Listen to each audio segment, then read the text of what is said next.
metaphor or... When we do this, you get excited. I do. She's like rubbing her hands together if you're listening. Kevin knows me now. Tell you what, Kevin, I have not mastered that at all. I'm still like such a work in progress. Meditation is really helping me. Yeah. Presence is really difficult for us, particularly in a capitalistic, consumeristic. Yeah. We're done.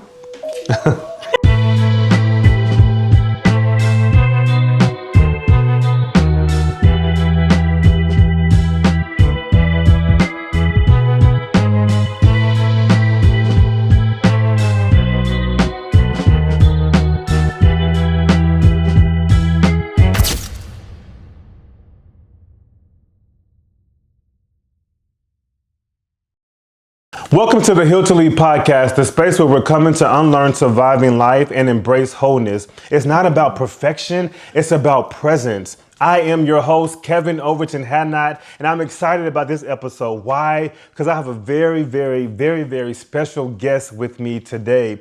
Let me just break the ice. This is my supervisor, friend, professor, mentor. You've been everything, all in one. You've been amazing. We'll get into that as well. But let me tell you who we have here today. Let me just read her bio. It's so amazing. You do all the things. We have Maria, an associate professor of counselor education at Seminary of the Southwest, a licensed professional counselor, supervisor, and a private practice clinician. With a PhD in counseling from the University of North Texas and over a decade of experience, she specializes in trauma, attachment theory, play therapy, and anti-oppressive supervision and pedagogy. Her scholarship explores counselor preparation, navigating difficult conversations, and creating equitable learning spaces. Queer, neurodivergent, Latina, spiritual alchemist, and artist, Maria brings her full self to every single role: educator, clinician, and mentor. She finds joy in gardening, cooking, dancing, and time with loved ones, including her schnoodle, Rosemary. Known for her warm creativity and integrity, she blends humility, passion, and wisdom in all that she does. Welcome to the show, Dr. Maria Reyna, but we'll call her Maria today. Yes. Thank you for coming. Yes, thanks for having me, Kevin. Yes. Yeah. How are you feeling today? You know, I'm feeling really at peace and grounded in my body. Yeah. I feel really grateful for that today. As you know, I've had some health challenges recently, and so I'm feeling really grateful today. I'm in a lot of gratitude. Yeah. Thank you for sharing. I think I was grateful. I said peace last time, but thank you for reminding me of just being grounded in my body. We hustle and bustle. You're always on me about that. We're moving and grooving. I can be honest. I can be accountable as well.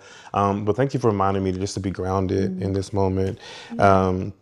Thank you for coming to the Heal to Lead podcast. I want to jump in and just really get to know you. Maybe share a little bit with the audience about your journey to become a counselor and a counselor educator. Sure. Yeah. Thanks for asking.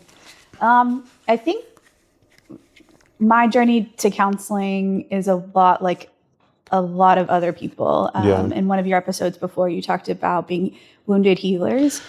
And so now when I think about my path, I think I was really searching for understanding and healing for my own family of origin and for myself when I entered into, really honestly, when I started with a bachelor's of arts in psychology. And then subsequently a master's degree in counseling. The process to become a counselor educator really started with my postmaster's degree. I did my intern or associate hours in a psych hospital. Ooh. Yeah, and I was really face to face with some really raw, dark pain that my clients were in. And at that point in my life, I hadn't really done any intensive therapy before, and that's my encounter with some really complex trauma. Really pushed me into seeking my own help at that point in my life. And through my own therapeutic journey, really came to the understanding that I needed more training. I was craving more training to help. Right now, I would tell that version of myself that more knowledge isn't going to really help you save people, because we really can't save anyone. Right. I think at that point in my life, though, I was still in that mode of I'm going to keep, if I can get more school and more education, then then I can really be able to help better, right? And I think to some degree that's true. Yeah.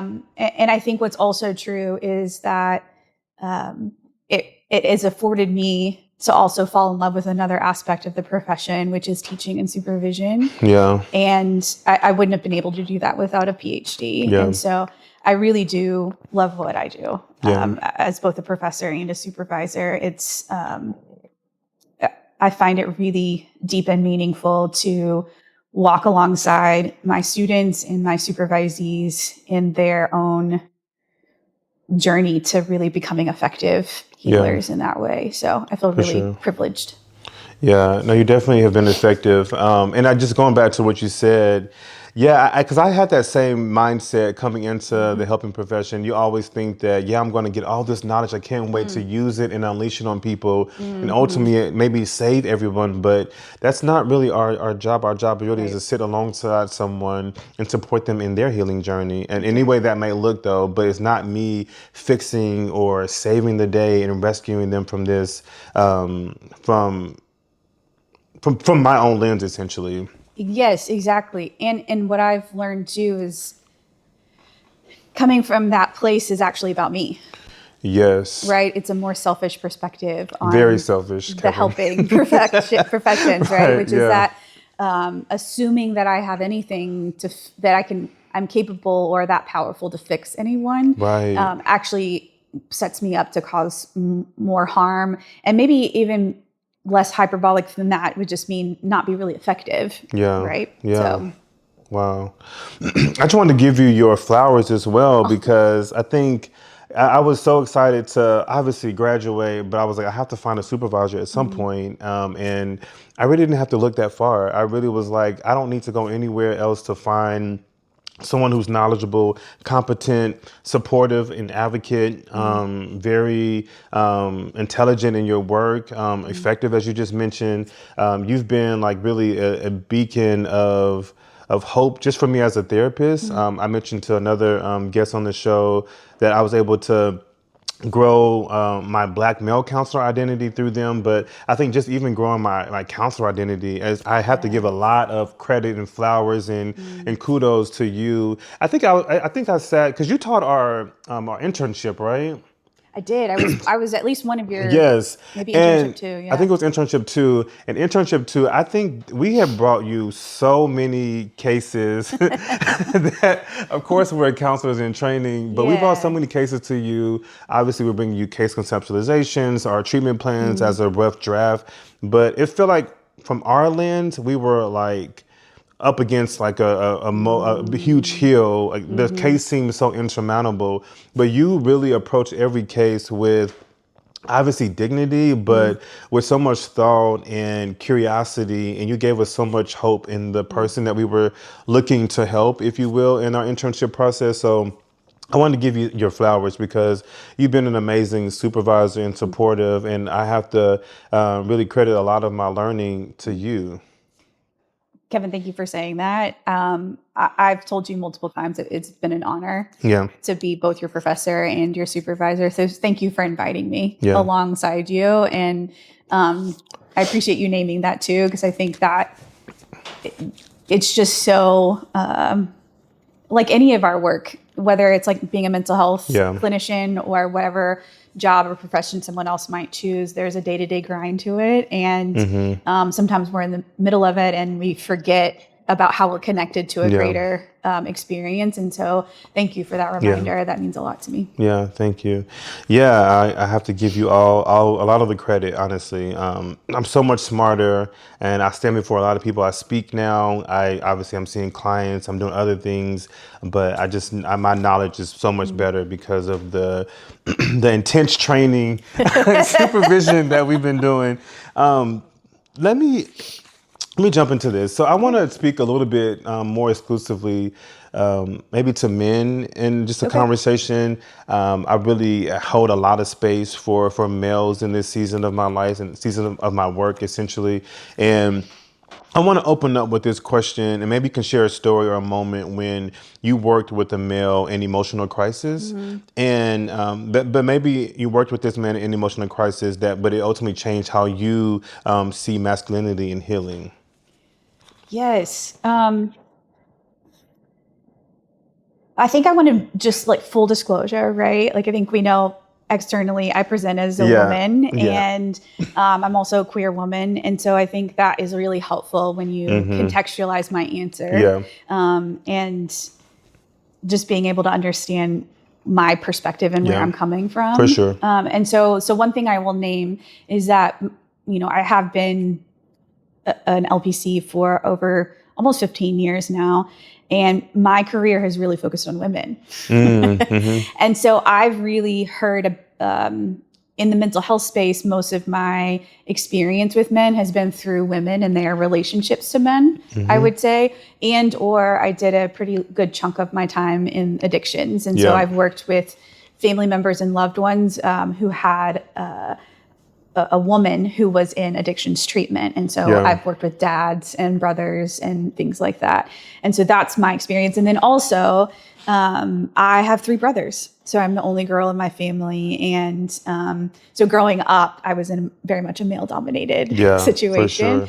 And so I think my journey to really understanding men and their experience to their relationship with their own emotions has been sometimes oblique, right? So from not directly experiencing that, right? And so I think in thinking about this question, really what's come up for me is the way that we've been socialized or conditioned in our expression of emotion. And the way that it is very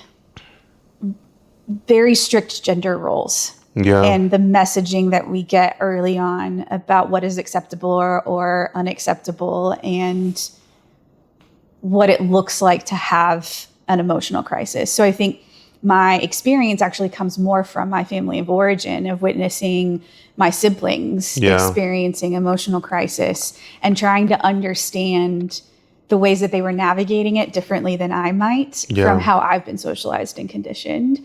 And I would say that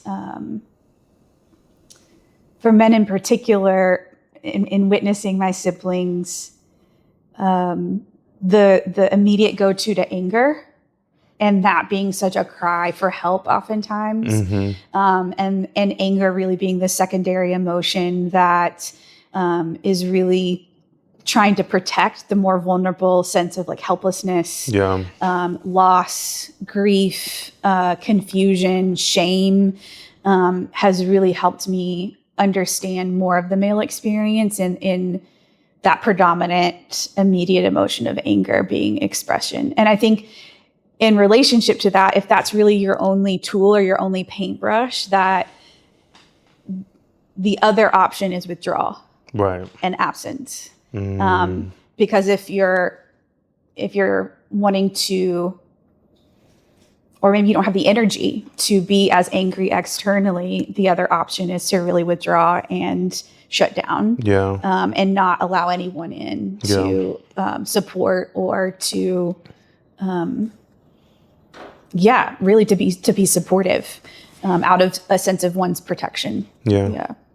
And thank you. I'm aware of your the intersectionality of your identities, and I also know that I still broach the topic of masculinity. And thank you for giving like your perspective and your origin and sort of set up with that, kind of almost like your guardrails of knowledge. It felt like.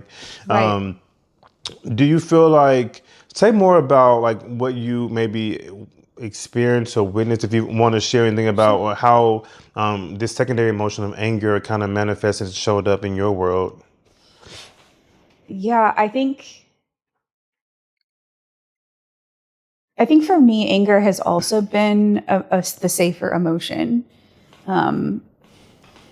Also the way that I've been socialized for me personally. I think when I think about masculinity and femininity, I think something that I've been chewing on for the last several years is really that the divine masculine and divine feminine are inside of all of us. And so it's like less about our external presentation or our external genitalia that really define that. It's we really need both, a balance of both of those.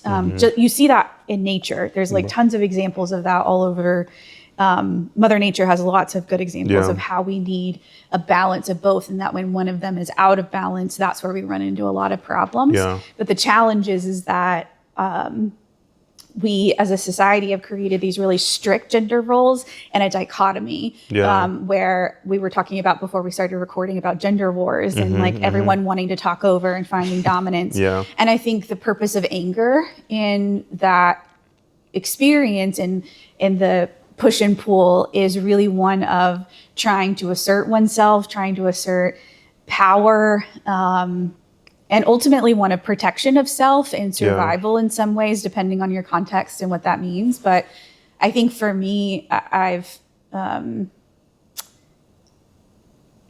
my own relationship with my own emotions, that anger has been the safest one to express. I think also something that is important to mention is my own neurodivergency. I have ADHD. I'm also on the autism spectrum. And so for me, my relationship with my emotions has been really disconnected and confusing. And so, which is why today I really work hard on focusing on body practices to help integrate between my mind and my body as a way of helping me not just like think about my emotions, but actually feel them.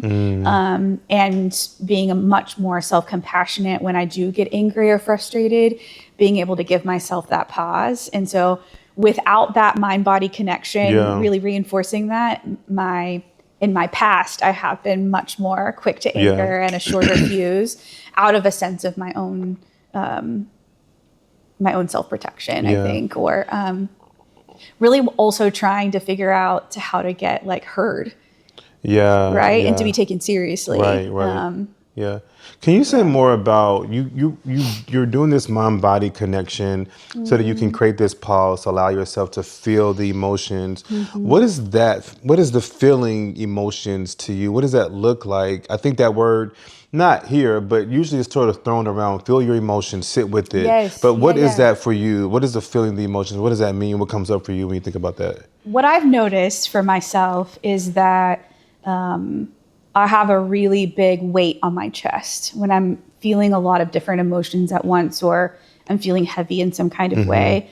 I also start to feel really a little irritable, like my mood gets a little funky is what I sometimes say. And then I would also say at times I have an immune system response. Like my joints start to feel a little inflamed, and it's because my body is doing the majority of the work trying to contain my emotions, and I'm not actually releasing and allowing them to go, and grounding myself. And so I think as I've become aware of this disconnect, which is really true for a lot of folks on the spectrum and also ADHD, there's this real cutoff here that we can be in our heads a lot. And we can get really stuck and a lot swirly, and we're trying to figure out why we're feeling that emotion, which actually isn't the most helpful question. It just is, right? Usually if I tell you why I'm feeling mad, it doesn't make me feel less mad, right? And so actually moving my body and attending to my body with like a walk or yoga, particularly walks. Like we've talked about your recent training in EMDR. And walking or running is a bilateral stimulation. Right? Because it is. And so that kind of practice can also help to then start move the energy from your mind and in your body, and ultimately, as we've talked about, like close your stress cycle. Make sure y'all stop and rewind this back, because she just gave a master class in a full body scan. There's more of a script to it, but you just really did a full assessment just in that bit, basically. So thank you for giving us like a practical way of thinking about really feeling our emotions and sitting with it and normalizing that it's okay as a human to feel emotions, but this is sort of what you do in that particular process, essentially. Absolutely. And emotions are if we don't have a positive relationship with emotions, we can have this narrative about emotions that they are big and scary, that if I feel them, I'm going to drown in them, or I will be a puddle on the floor and there won't be anyone to like help scoop me and put me back together. And so if I have this negative relationship with emotions, then I'm going to really like avoid, or I might make them even bigger. Right. And so I think if we can learn the biological function of emotions in the first place and really have more of a sense of neutrality around emotions, then we can really just welcome them and then release them as they come. And it doesn't have to be, we don't have to give it more energy than it needs, but also the exact amount of energy that it needs. Yeah, That makes I love that. Yeah. Men and women, humans, That's welcome your That's emotions. right. I love that. I love that.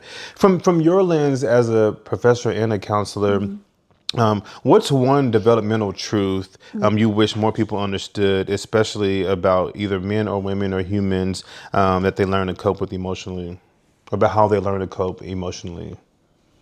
Okay, walk with me. Because I've been thinking about this, and I'm pretty excited about it. So help me also, you do a great job of helping me stay on track and like also put things in order. Okay. I'm going to get to the question, but I've got to give you some context first. We love frameworks, context, everything. Okay, so you and I have talked before about Maslow's hierarchy of needs.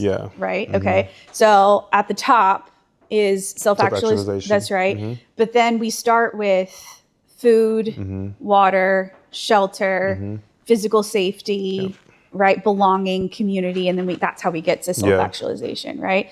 And the definition that Maslow or Abraham Maslow came up with for self-actualization is really to become all that you're capable of becoming. And so in my mind, a lot of times we use it in the counseling world as this term of like a sense of wholeness. And the ultimate healing is when I'm self-actualized, right? Okay. So the backstory though, right? The T around Maslow's hierarchy of needs is that actually he built this theory after 6 weeks of sitting with the Blackfoot tribe or the Blackfoot Nation in Alberta, Canada, or near Alberta, Canada. They have a reservation near there. So he spent 6 weeks with them investigating. Really his investigative question was around dominance, power over, and hierarchies in different societies. And he had this theory that really all societies have like a desire for hierarchy. And so remember though, right? He's coming from a white male, cisgendered perspective. He goes and sits with them in the late 1930s. So this is the world, right before World War II is like, World War I has already happened. World War II is about to happen, right? So think about where he is coming up with this theory. Okay, so he goes out there, and what he finds out is that the Blackfoot have a completely different understanding. They don't even have a word for self-actualization, first of all. Oh, wow. Okay, they have an understanding of self. If anything, it's a belief that actually you're born self-actualized. So it's this perspective of children that they come in and they are born self-actualized, and the role of the parent is to actually help this soul walk alongside them to help them give their gift to the community and to the world. And that they have everything they need already to give that gift to the world because that's their birthright, is to give this gift to the world. And they're not coming into the community fearful of scarcity of food or shelter or belonging, because there's this completely different understanding of what children bring and who they are, right? And so I think there are a few lessons for us in that, like when you're asking about developmental psychology and like what can that offer us? And I think we first need to have a decolonized perspective of developmental psychology, and understanding a lot of the principles from developmental psychology are coming from a colonized perspective, right? And a colonized view of children, of humans in general, right? And I want to be very careful because I do want to be respectful to everyone's spiritual and religious perspectives. And I do want to name that I did grow up in white evangelicalism. And so I also have a degree from a seminary as well. So I'm not speaking uninformed is what I want to say. What I will say is that, with that said, a Puritan colonial perspective of humans is that we come into the world sinful, and that we have to work our way up to self-actualization, right? We have to work our way to get there. And that if you're not at self-actualization, you must be doing something wrong. You're living a sinful life. Right. And so you need to be able to transcend that sinfulness in order to get to that, your brokenness, right? And so this Native American, this indigenous view of humans or of souls is really that you come into the world whole. Wow. You come into the world to offer that. And so you're seen as an equal, right? Your children are prized and seen as having something to offer in these communities. And that the role of parents and the role of the community is to come alongside them and help them grow to a place where they can offer that back to the community.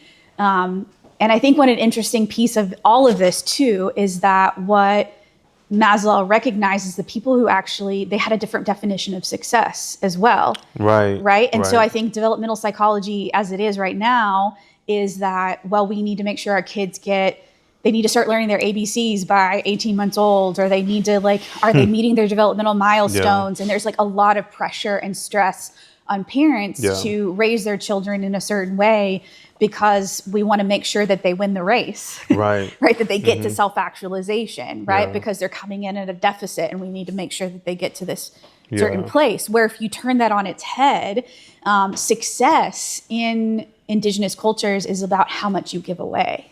Those are the most wealthy people in those communities are giving away most of what they have. That is seen as being able to be successful, is being able to give. Wow. And the people who are not as successful are the ones who are not giving, who are trying to accumulate instead.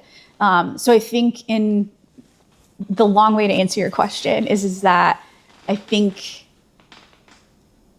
that developmental psychology is useful in some regards only if we can be able to take the wisdom from and decolonize it. If that makes any sense. And turn it on its head. That's essentially. Right. To think of humans as whole from the beginning, and then use that as a lens or the carrot to propel or move forward, versus the have to work your way up and improve, which contributes to another one of the 5 evils of society that we think about from Pebbles McCleary work. Yes, and because I think in that way of understanding it, it's the emphasis on community, right? And the other way of looking at it, right, in the very much colonized perspective, it's hyper-individualism. There's an emphasis on capitalism. And so that separates us from each other. Right. I'm not really here to help. I can't give away to you because I'm here trying to get my own bag, right?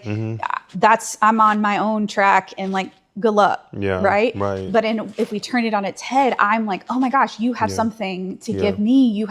There's a wholeness about you that also, and my wholeness can also offer you something. And so it just changes the economy, I think, love that. And can really impact all the way down to parenting and our understanding of children. Ubuntu, I think that's who it is. Yes. I am because we are. That's right. What that is. Yes, the indigenous cultures of the world, right? This isn't just isolated for the Blackfoot Nation. Right. I think that this is really wisdom that comes from all indigenous cultures. For sure. Absolutely. Thank you for that. I have a question about, it's kind of pulling us away from this, but just more about, we could discuss it from male or female perspective. I think it's all helpful. But what do you think lies at the heart of male detachment? And you think it's protection, conditioning, trauma? I kind of noted all the above. Yeah. What are your thoughts about that? I honestly think it's all the above. Yeah. I think before I go into an answer, I was curious to know more about if you could share more with me about what male detachment means, maybe for your audience or for you. What does that look like? What are some examples of it? I think what comes up for me, and probably writing this, just thinking about, I guess ultimately, maybe the pulling away from from either, people, places, or things that you normally would be, gung-ho about. Again, it could be based on society, like pressuring you to kind of, society pressuring you, but not being able to meet all the standards. You kind of like would detach from maybe your relationship or your spouse or your family and friends. It could look like sort of being detached from maybe from I'm saying again, family from the point of view that maybe you don't feel safe with them in some regard, and that I guess that's kind of what comes up for me, I guess, in this second. Yeah, I wonder like what you might say about, because what I'm hearing is there's like an emotional detachment is what you might be saying. That also leads into like physically detaching, like withdrawing is what I'm hearing too. Yeah. Do you see any relationship between that and depression? Like the symptoms of depression, or?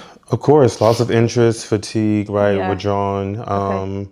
Yeah, of course. I think there's a direct parallel to that, but then that could be based on like the pressures of the world, the unmet expectations at home. That can be failure at work.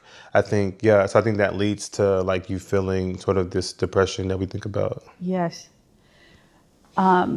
One of the ways that I've been taught to think about depression is that it's anger turned inward. So I think, again, if we go back to this idea of we live in a society that have really strict gender roles, Right. Gender expression, what that creates, the byproduct of that is it creates these really heavy expectations Right. for both men and women, and anywhere along the gender spectrum, that this is the only way to interpret gender. And so I think as a result of that, there is a heavy, like even just you describing, failure at work, failure at these, like this is all a perspective. Of like, this is what it means to be a failure, or this is what it means that I'm not doing enough. Yeah. Like you and I both know in the counseling room, our goal is to usually help rewrite those narratives and to be more adaptive, to offer a different perspective. But I think we can also be very, very socialized and a rehearsed narrative that that's reinforced by our loved ones, by the media, by our own trauma experiences, that this is the only way I can be loved. This is the only way I can be accepted. This is the only way that I can find belonging. And so then if I'm having a different internal experience that doesn't match that, right? That I feel there's a disconnect, right? A cognitive dissonance between what I'm feeling and experiencing internally versus what I believe the narrative is, and or what I'm like concretely, objectively experiencing from people around me. So my two options are to either like externally get angry and act out violence externally, right? Or it is withdraw. It's detached. And I think all of those three things that you named can be really contributing to someone feeling it's a way that I'm going to preserve my own autonomy and I'm going to preserve my own sense of safety, that I don't believe that I can even be safe with those feelings. So I need to numb them, first of all. And second of all, I'm going to choose not to be vulnerable about them, because I feel what I've internalized is that people can't be trusted with that either. Right. So some of the work, would you agree, in the counseling room is really helping men, or again humans, and really find themselves and their voice in this safe container that's not judging you, that's not criticizing you, but allowing you to, like you said, rewrite your own narrative the way you think about yourself. And is there anything else that you think about, kind of that based on this conversation, you would kind of add to the gumbo of the counseling room for that person? Yeah. So I've been playing around with this idea, as a counselor educator, it's always helpful to find metaphors or ways to describe the counseling process to help people get an understanding of what our role actually is, whether that be like trying to share that with a client or having a student learn about the counseling process. And so I've been chewing around with this metaphor or. And when you do this, you get excited. I do. She's like rubbing her hands together. If you're listening, Kevin knows me now. Yes. Okay. So my perception or my current conceptualization of the counseling process is that we are helping our clients go and rescue their little person, their little self. Because that's important. And I think it's the crux of the whole thing. Because I think, you ask about developmental psychology, none of us get out of this thing without some hurt and some pain. Of course, more of us have different complex stories than others. Yeah. And at the same time, we are starting to develop our understanding and our template for the world, in utero.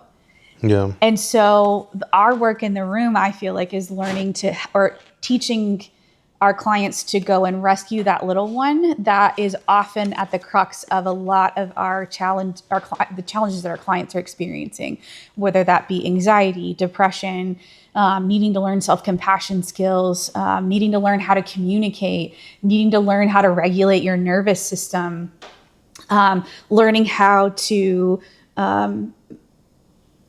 negotiate boundaries. Yeah. All of these are really at the crux of it. I think if we can go and help our clients go and rescue and bring alongside their little one, and then learn how to parent themselves in a way that is much more self-compassionate and patient and tender. I think what I have been seeing in my rooms and also in my work in supervision with associates is really a slowing down of the process. Yeah. And a real confidence, particularly from the counselors, a confidence of being able to hold the space, knowing that really the goal is to help lead that person there. Your job is not to go and save anyone's inner child, right? Mm-hmm. But our job is to help them learn those skills to do that for themselves. And it's just when both things are firing, it's just really magic, I think, in the counseling room. So. Lovely. My brain is going all over the place. Where do I go? Where do I go next? But no, thank you for sharing that, because I think, rescuing the little person is something that we don't always get to say out loud, let alone do. Absolutely. And I love how you said just slowing down is really the how and the space to do that. Yes, I think it really starts with us as the counselor, as the person who is in leadership. If you have a relationship with your little person, your inner child, that is patient and tender and kind and non-judgmental, you are already that is such a great place to be able to be such an effective, powerful and influential leader, parent, counselor. That's the stuff. Because from that place, you're not holding yourself to such a harsh standard of perfectionism. You have much more patience with your own mistakes and the mistakes of other people. You have a lot more courage to unpack your shadow work or the parts of yourself that you don't really love or appreciate, or you're embarrassed about, have shame about. And so then that gives you also the space to be able to embrace that from other people and do that from a place of gentleness and humility rather than dominance and force. Yeah. Lovely. A wealth of knowledge, as y'all can see. So each episode, we want to read a letter from a listener, someone who's navigating life, mental health, and everything in between. And we just hold space for them on the show. So this letter came from Alex. Okay. He says, I am a father of 2 boys. One is 12, the other is 15. My oldest used to be so open with me when he was little. We talk about his day, his feelings, his fears, but lately it's like I don't recognize him. He barely looks up from his phone. The only time we connect is when we're watching games or talking stats. I know teenage years come with changes, but it feels like I'm losing him. He shrugs off my questions, avoids anything emotional, and I don't know if I'm supposed to push harder or back off. I don't want to be the dad who nags, but I also don't want to be the dad who misses the moment his son starts to slip away. So I guess my question is, he says, how do I keep the door open when it feels like he's already closed it? Yeah. Well, first I just want to commend Alex for being so intentional about seeking out support for his relationship with his son. I think just from that baseline, from the jump, that there takes a lot of courage to be able to recognize, hey, something's not working, and I could use some support and understanding what could be more effective. Because I think that's so challenging, no matter what position or role we're in, to be able to be willing to say, something I'm doing isn't working. So I will start there. The second thing is that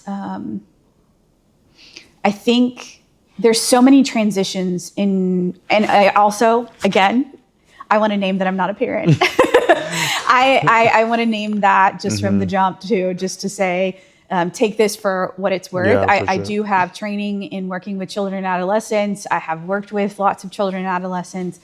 And I also know that sometimes that can be really important from a parent to understand where I'm coming from. For sure. So I will say that. The thing that could be really powerful is to also understand the nature of transitions and change.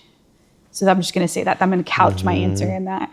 I've heard someone say that parenting from the time that that child is born is a series of lessons in learning how to let go. From the time that they're born, right? And them taking their first steps, starting kindergarten. It's this series of griefs that you're experiencing as a parent, both joy and grief being present, and learning to let go. So I will say, I want to name and encourage Alex to honor his own grief of the transition that he's gone, the relationship that he had previously with his kiddo to where his kiddo is now. Like, that's real.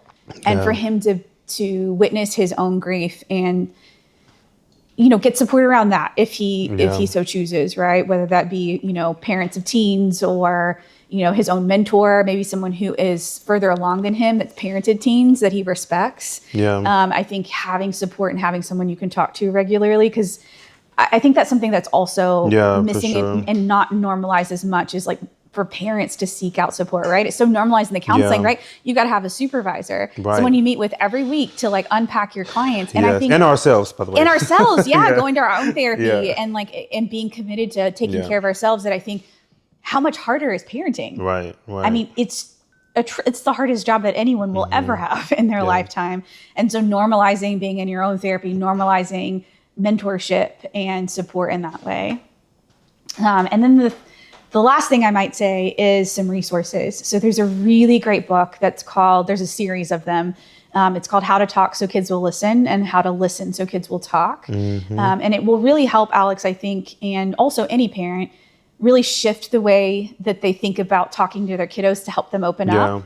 When you're in school learning how to be a counselor, it takes a whole different way of learning how to hold a conversation with someone to really facilitate vulnerability and openness. And bracket. Right? And bracket. That's right. That's right. And not be reactive in the situation.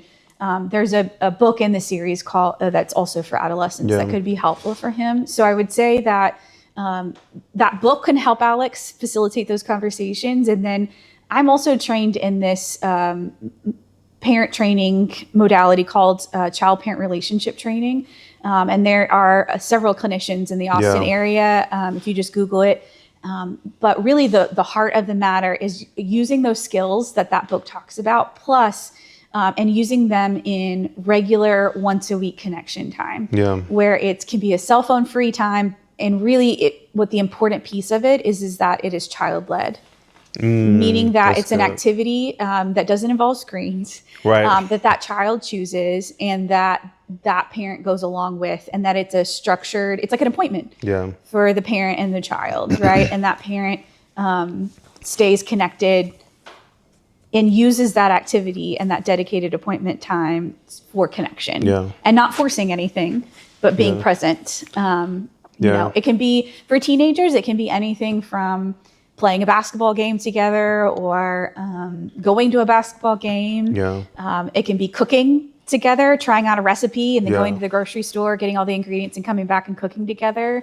But really the important part is that it's child-led. So the child gets to pick the recipe. The child is taking the lead while the parent is there with them. Yeah. So. You mentioned the P word, which is presence. Yes. And you gave practical ways to do that, which actually are very practical. Thank you for even giving those. That's insight. Yeah. Say more about the importance of presence, because I think that's really some of the heart of the question too, is like presence is important. Mm-hmm. Right. Because in what he wrote is that they're only connecting, like, the son's on a screen, or they're connecting, watching a show, and it's not really connecting with each other, right? Yeah. So your question is the importance of presence, essentially, with that father-son or mother-daughter, mother-son relationship, and how that's just as impactful, if anything, without having to have all the answers to like push through harder or anything like that. Tell you what, Kevin, I have not mastered that at all. I'm still like such a work in progress. Meditation is really helping me. Presence is really difficult for us, particularly in a capitalistic, consumeristic. We're done. Well, in a capitalistic, consumeristic society where I'm so guilty of this, of like constantly thinking about what's the next thing I need to do, or and I think it's really difficult to be right in the moment. For sure. I think it can be scary for people, uncomfortable. And also I think one of your other questions had been about, presence versus productivity. Mm-hmm. And I think when we can garner a lot of affirmation and a sense of identity from what we produce, it can feel like jumping off of a cliff when we say being present is really the most important part. I remember from our conversations over the years that trying to convince you that you showing up and being present is really like 90% of the gig. And I think you're not alone in that. Like students always come in and they're like, but we just what played tic-tac-toe today as a kid. What are we going to do? Right? How can I what are some like interventions that can change this person? And really that takes really being present to your own self and your own, witnessing your own self to learn how valuable that really is for other people. Yeah, I mean, outside of the counseling room, I think I'm still learning presence as well. Obviously, I've done a marathon of things even this weekend, but I have, I keep telling myself in every moment that I'm in, just be where my feet are. Yes. And just let that, literally use it as a mantra. Same. And then once I say that, I'm pulling my body, my mind, my soul into this moment and like kind of going with that moment and what it needs. So I'm still learning. It's a work in progress because, of course, if you wear many hats, like you're in the moment where you're trying to like think about how do I make sure the next moment is going to be even better, and all these things that we think about. So thank you for sharing that word. Yeah. The Buddhist monk Thich Nhat Hanh says the kingdom of heaven is right now. Right now. Like that is, if we just think about that, like the kingdom of heaven is right now in this moment. That has really helped me. I'm missing so much if I'm not right here. Yeah, for sure.